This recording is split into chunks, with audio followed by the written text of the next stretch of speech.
Hello. This segment of our virtual summit is about how exercise and strength training will help you to be stronger in the present and hold on to that strength and live longer and have more strength to do things like pick up your great-grandchildren. I'm here today with Melinda Hughes. She's the owner of the Strength Shop in Pasadena. She's been working with people, strength training with people for 15 years. And she's going to go over with us some of the tips that she's learned in how to optimize your exercise and your strength training so that you can carry this health into your future. Hello, Melinda. Thank you. What an introduction. Thank you for having me. So tell us a little bit about how you got interested in doing what you're doing. I actually started, at the Strength Shop, we specialize in a method of slow motion strength training, which I'll talk a little bit about today. But I found it kind of on a fluke and just a Google search, looking for my own personal trainer when I was in my 20s. And when I came across it, it was very different from what we know exercise to be. Mm-hmm. I think most people don't really know what the function of exercise is. They don't really understand completely why they're exercising. Mm-hmm. And I'd like to, kind of challenge that inability to really know why we're exercising and talk about how exercise is really about longevity. It's about expanding our health span and our lifespan and our health span. Well, let's get into that. Talk about the importance of exercise and how it is so critical to health in the present and health in the future.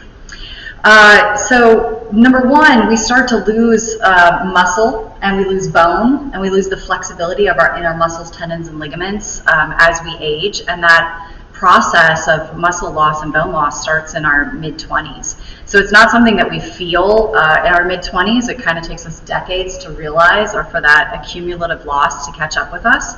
But once it does, then we start to experience, the decline of, things people will say is, I'm eating what I always ate and I'm putting on weight. I can't seem to, maintain my weight. And that's indicative of muscle loss over several decades because muscle is the source of our metabolism. Mm-hmm. So the function of muscle on the body not only gives us strength in real time, so that we feel good, we feel like we look good in real time, whether we're in our 20s, 30s, 40s, but it's also expanding our lifespan and our health span well into our 60s, 70s, 80s, and 90s. So muscle functions on our body by moving our body through space. When we contract our muscles, moving our skeleton or moving our bones. But muscle also protects the skeleton. So muscle is kind of like a cushion over the skeleton, and it protects us from impact. So one of the big concerns as we get older is taking a spill and breaking a bone. And a lot of times people are one fall or one broken bone away from mortality when we get older. So that can be a real concern as we age, and keeping our muscles strong will not only give us that cushion, that protective layer over our bones, it increases our resistance to injury.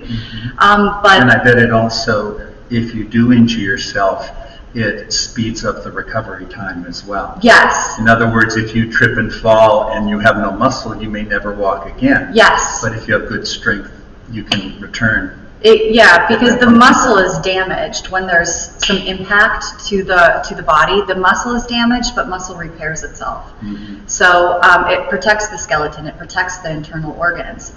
And then with strength training in particular, strength training is the only non-medication way of reversing or halting bone loss and actually increasing bone density. Mm-hmm. So that's another reason exercise is so important to expanding longevity, is not only are we increasing the muscle in our body, which is protecting the skeleton, but we're making our bones more dense, which is going to prevent them from being easily broken when we take that fall. Mm-hmm. We're in that same way protecting the joints. So when we have muscle supporting the joint is now supported and it can move properly. Right. So a lot of times we've had clients coming in I have one client in particular who came to us. Her surgeon recommended she begin strength training before double knee replacement, so that the surgery, she would heal from the surgery more quickly, and the surgery would have a better outcome.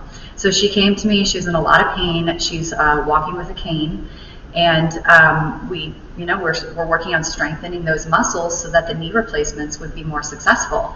And what ended up happening is, as we strengthened the muscles, the knee joints were well supported, and so they were moving properly, and they were not impinging on the tissues, creating that inflammation which she was experiencing as pain. With that, as we built more muscle on her frame, she lost body fat, because muscle increases your metabolism. So a side effect of building more muscle is losing body fat. So she didn't need the surgery? No, she didn't get the surgery. That's great. You hit the moral of the story. Yeah. So she's been with us for, I want to say, the best part of 10 years now. And she hasn't had knee replacements, and she doesn't have knee pain, and she's not walking with a cane. And her story is not unusual. So it really is, when we think about what muscle does for us as we age, it keeps us pain-free. It improves, as you know, with the work you do with people, it improves the stability of the spine. It allows us to hold our body in the proper position easily. Most low back pain that people experience is because their back muscles or their core muscles are just too weak to hold them in the proper position. Right. And the question I always ask people, and the question people who are watching this can ask, is, if you're experiencing back pain, does it tend to become more debilitating as the day goes on? Do you start out in the morning kind of feeling okay, and then as the day progresses, it gets worse and worse? That's usually indicative of a loss of muscle strength. Right. And if we can just strengthen those muscles, they're not going to become fatigued as the day goes on, and you're not going to experience that muscle pain from not being able to hold your body up easily. Now, I know a lot of people have never done strength training with all of these wonderful exercises. And I know a big fear for many of them is that they don't want to end up looking like Arnold Schwarzenegger or something like that. Talk about that a little bit. Yeah, the genetics plays a huge role in what your body looks like, especially with strength training. So people don't tend to bulk up unless genetically they're predisposed to that. And you need to have a certain amount of testosterone in your body. The size and shape of your muscle bellies affect how they look when you build more muscle strength. So, typically people don't bulk up the way they think they're going to bulk up. You want to give a little bit more credit to people who are professional bodybuilders and weightlifters, because they're doing a lot more than just lifting weights to achieve that physique. It takes a little bit more than what the average person is going to do or has time for in their schedule. Well, why don't you describe the technique you use is different from the conventional lifting that is done. Why don't you explain a little bit about that and what its benefits are? So I love this technique of slow strength training. I found it on a fluke just by doing a Google search when I was in my 20s looking for a personal trainer myself. So it wasn't that I was necessarily looking for something that was safe, because I was in my 20s and that wasn't really my concern at that point. I encourage young people, people in their 20s, 30s, and 40s to focus on, what am I doing? Is my workout safe? Is it health promoting in all the different ways? Or is there something that it's, is there a negative aspect to it? Because I certainly didn't think about it when I was young. But what I love about this strength training is that we're moving the weight very slowly. It was originally developed in the 80s for osteoporosis physical therapy. So an engineer by the name of Ken Hutchins went to the University of Florida to work with osteoporosis patients in their 90s. And these were people who had debilitating osteoporosis. And for those of you watching who maybe not sure what osteoporosis is, it's where your bones, you lose this. It's a progressive bone loss, which we all experience as we age. But when you fall into having osteopenia, which is the precursor to osteoporosis, or then osteoporosis, it means the bone loss has gone to such a degree that you're at a higher risk of breaking a bone. And in severe cases of osteoporosis, you could break a bone sneezing, and sometimes they break spontaneously, which is really scary. So we obviously don't want to get to that point. So this study at the University of Florida was conducted with people who had debilitating cases of osteoporosis, people who had very, very weak, brittle bones. And so what they wanted to see was how could weight training help to rehabilitate these individuals. And because of their brittle, weak bones and joints, they couldn't, weight training wasn't safe enough. Mm-hmm. So in order to make the exercises safe enough for these older women to perform, they slowed the movement down so that they're lifting these weights very slowly. And in doing that, the exercises were safe enough for the women to perform, but the gains in muscle strength, in bone density, the improvement in the cardiovascular health of the patients was much more significant and occurred more quickly when compared to traditional weight training and the expectations of traditional weight training. Mm-hmm. So the man who conducted the study thought if it works this well with these osteoporotic women in their 90s, what would it do for the general population? And he went back to Nautilus, where he was an engineer, and they started to design a line of equipment called MedX for this slow strength training. And the technique grew from there, where the general healthy population began using this form of exercise. And of course, it's because it's so great for people who have brittle bones and joints. It's wonderful if you're currently experiencing pain. So we work with people who have fibromyalgia, people who've had hip replacements, knee replacements, have debilitating back pain, neck pain, been injured in accidents where traditional exercise isn't safe enough, and it's not, they're not able to do that. So now, I know a lot of people, they hear, oh, you've got to go 3 or 4 times a week, and you have to work out an hour and a half, and that's the only way that you can, really build muscle mass. How does that work with the slow strength training? That's a good question. Okay, so with the slow strength training, we do it 1 time per week. There are some studios that work like the Strength Shop that recommend twice a week. I don't see, in my experience of working with people, I don't see that the benefit outweighs the time cost and the financial cost of coming. How can that work? But I'll explain. So essentially, the muscles and the bones work like our skin does on the outside. So the first thing to really understand is that the workout doesn't make you stronger. Nobody's workout makes them stronger. The workout creates a stimulus. The workout, and it's the body's response to the workout that makes us stronger. So the workout actually makes you temporarily weaker. So when we're lifting the weights and our muscles are contracting, we're causing these microscopic tears in the muscle fibers.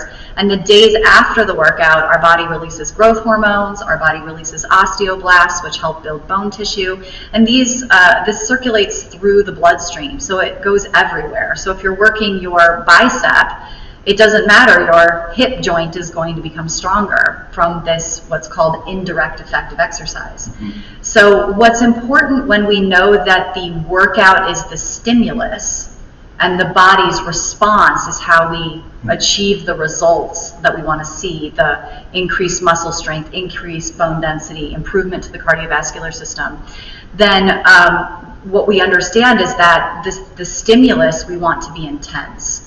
So this method of strength training is moving the weight very slowly, but you're not locking out your joints, which is completely straightening your joint, and you're not setting the weight down. So from the beginning of the exercise to the end, while it's very safe because you're moving the weight slowly and you're not using momentum, it's also intensely working the muscles. Mm-hmm. And when we intensely work the muscles, we provide an intense stimulus and the body has a bigger reaction. So we build more bone tissue, we build more muscle tissue, the more intense that stimulus is. So I like to give people the example of, if I have a surface scrape on my skin, my body is not going to have to work too hard to repair that surface scrape. But if I cut my skin all the way down to the bone, that's going to be a more significant response my body is going to have to repair that laceration. So the same thing happens to the inside of our body with our muscles and bones. The more intense the workout is, the more intense the stimulus, the more significant the stimulus, then the bigger the response is from the body, and that's what causes the... So you're getting that deeper level of stimulus, and that's why you can spend a shorter amount of time doing it. So that's why it's only once a week, because when you intensely stimulate these muscles and bones, you need to give them time to repair. If I had, back to the example with my skin, if I have a surface scrape where my body doesn't need, I could do that 3 times a week and my skin's still going to repair itself, right? If I have a cut down to the bone nice and deep, if I keep going back and poking my finger in it, it's going to interfere with the recovery process. So what we want to do when we're exercising is we want to provide a very significant, meaningful stimulus to the body, and then let the body do its thing.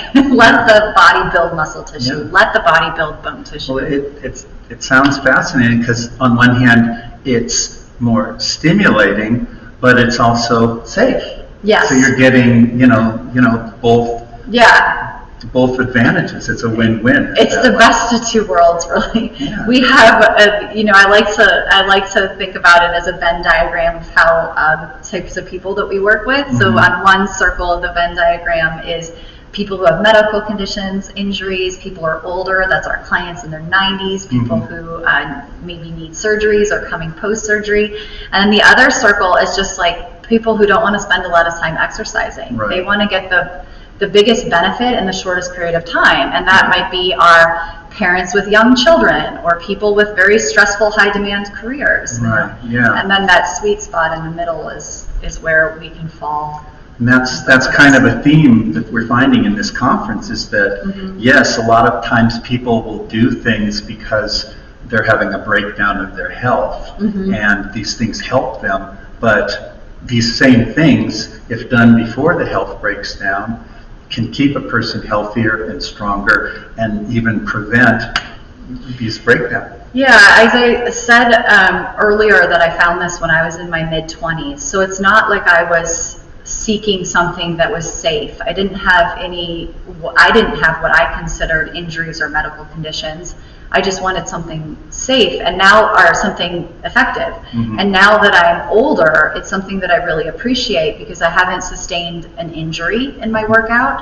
And then because it's once a week for 20 minutes, it's something that I've stuck to I've been doing this now since, I don't even know, 17 years? 17 years. You probably worked with thousands of people. Yeah. I mean, personally, I've been doing the workout for 17 I know, years, but and I've been an instructor. You've instructed people and seen these changes over and over. I found that many of our clients will say, this is the only thing that I've stuck with for this long. I can't believe I've been doing it this many years. And so when you stick to something for that long, not only are you getting all the benefits out of it, but you're sticking with it. So I think that's a kind of a drawback. Number one, when people think of traditional exercise, a lot of times those things have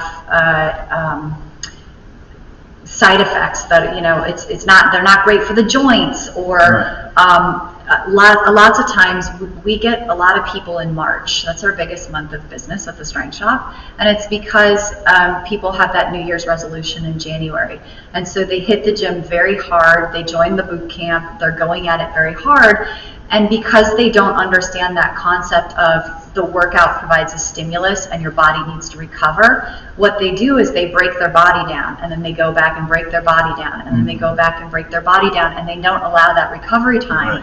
So what eventually happens is they either get sick or they sustain an injury, and that derails their training, and then eventually they find us.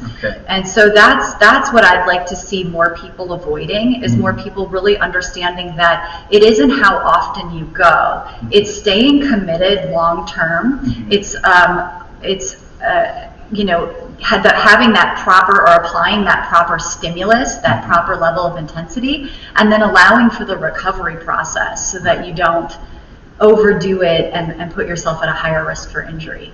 Because really when we think about exercise, it should promote longevity. So something that puts us at a high risk for injury isn't doing that. Right. Yeah. So this sounds really great. Obviously, the optimum would be for someone to come in and work with you on this special equipment, which I'm just amazed with. Maybe you can show me a few things. Yeah, that would be awesome. But what is some things that people can do on their own to start working in this way? So if someone's super interested in trying this, and I recommend it for everybody, there's a book called Body by Science by Dr. Doug McGuff that I highly recommend.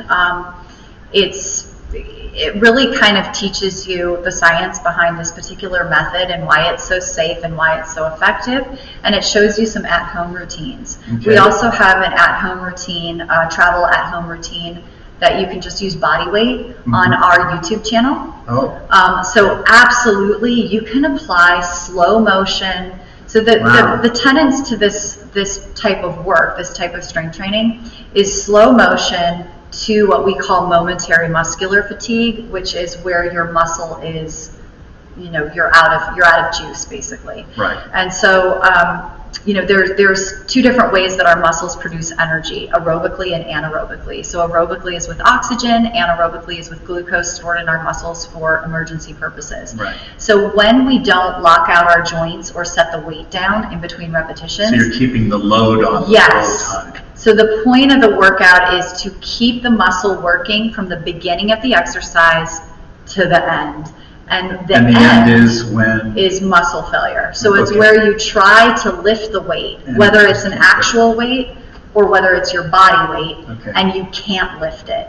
It feels like you hit a brick wall or you're trying to lift a car. That, in the studio with the trainer, we count to 10 seconds. You try to lift it for 10 seconds. And then you turn. So this principle of moving slowly, not letting the muscle rest, and moving to what we call muscle fatigue, this total muscle failure, which only happens when you don't allow the muscle to rest, can be applied to any type of exercise. Yeah. So you can do it at home with body weight exercises. We'll have to put that link to the YouTube video. That would be great, and then people can try it out. Great, great. And then if there's definitely, the gold standard is the equipment that was developed for the slow strength training, but certainly you can use any equipment that's available to you. And I would recommend, if somebody's interested in this, if there's a studio, whether it's our studio or another studio that's closer to where somebody lives, to go in for the one session or the 2 sessions with the instructor to kind of see what it's like. Yeah. And then you can always apply it on your own. Yeah. And you can apply it on your own with free weights, with machines, or with body weight. Yeah. Wow. Yeah. Melinda suggested before I leave that she wanted to demonstrate and show me so that you can see how the slow strengths work. So I'm not really dressed for it, but we're going to go ahead and show a little workout. You're dressed perfectly. Nobody has to have any special wardrobe. So. Okay. On this one, you want to have this rounded spine. So you're pushing your low back into the pad there, and that helps to protect your spine, because when you're raising your arms up over your head, we don't want your spine underneath the weight. We want to kind of keep it pushed out. We want that weight on those shoulders. This is going to be nice shoulders. So now, very, very slowly, begin pushing up in 10 seconds. 10, 9, good. 8, 7, 6, 5, 4, 3, and when you get to the top, you're going to keep that slight bend in the elbows, yep, and then coming back down nice and smooth and slow. You're doing a great job of keeping it very smooth and consistent, and that's really, really good. We don't want, yep, there you go, nice and slow coming up. Beautiful. So without the momentum of kind of speeding up in these repetitions, your muscle's doing all of the work with that slow lifting. Come down just a little bit further. Nice gentle touch there, and very slowly. That's it. Keeping that low back pushed into the pad, shoulders nice and low. Good, good, good. A little bit higher here, right to there. Slowly coming back down.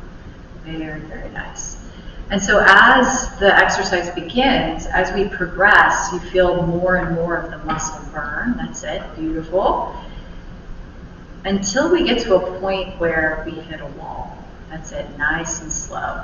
And it becomes, I think, like when people walk by the window, if they were to see you lifting the weight, they're like, oh, that looks easy. He's going so slow. But when you know how much control those muscles have to stay slow, when you just want to push through it, it's really difficult. Those muscles are working.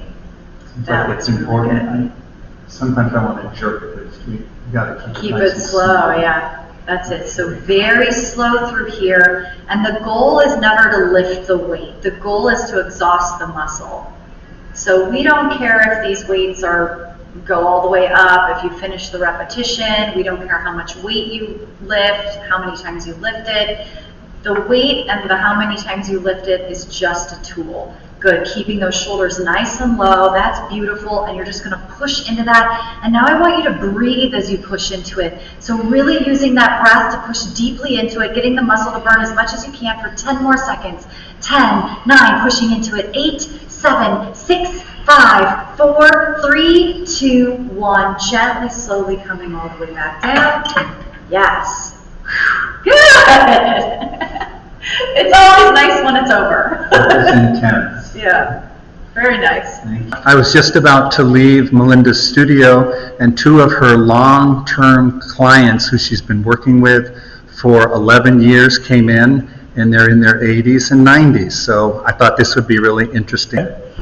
Pat, do you have anything to say about the workout? Is it a lot of fun for you? I'm always looking forward to it. Well said. Here we go. All right, go ahead and push out to adjust. Beautiful. Perfect. Coming back here. All right, my friend, here we go. Breathing, focus, begin slowly pushing through those heels. Yes, yes, yes, yes.